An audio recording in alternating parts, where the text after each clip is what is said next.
2022 September মাসে আরম্ভ হয়েছিল স্টার জলসার অন্যতম সফল ধারাবাহিক হরগৌরী পাইস হোটেল। অনেক দীর্ঘ সময় ধরে দখল করেছিল নিজের স্লট। দু একবারই টিআরপিতে পিছিয়েছে এই গল্প।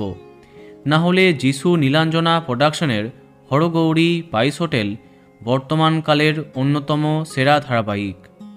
গত 2.5 বছরে অনেক কিছু পাল্টে গেছে এই ধারাবাহিকের। সেই পাইস হোটেল আর নেই।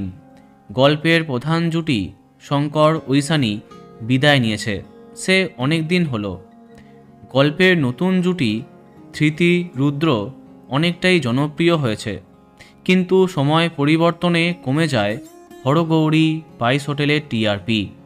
যদিও এখনও স্লট অধিকার করেছিল, কিন্তু নতুনকে জায়গা দেবার জন্য চ্যানেল এবং প্রোডাকশনের যৌথ সিদ্ধান্তে গতকাল অর্থাৎ 18ই জানুয়ারি NT1 স্টুডিওতে শেষ দিনের শ্যুট সম্পন্ন করল হরগৌরী পাইস হোটেল টিম।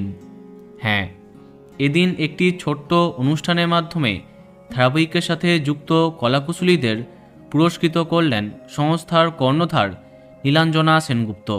শেষ দিনে অনেক ছবি তোলা হলো, জমিয়ে চলল খাওয়া দাওয়া। কিন্তু এত আনন্দের মাঝেও এত বছরের একটি পরিবারকে হারাবার কষ্টে সবার চোখে জল এলো। শেষ দিনের কিছু মুহূর্ত সামনে এলো। বিদায় নিল হরগৌরী পাইস হোটেল। এই মাসের শেষ দিকে অন্তিম পর্ব সম্প্রচার হবে এই ধারাবাহিকের। পরিবর্তে আসছে চিরসখা। তো বন্ধুরা, কে কে মিস করবে কমেন্টে জানাতে পারো। আর এই রকমই আরও অনেক ভিডিও পেতে সাবস্ক্রাইব কারেন্ট বস। ধন্যবাদ।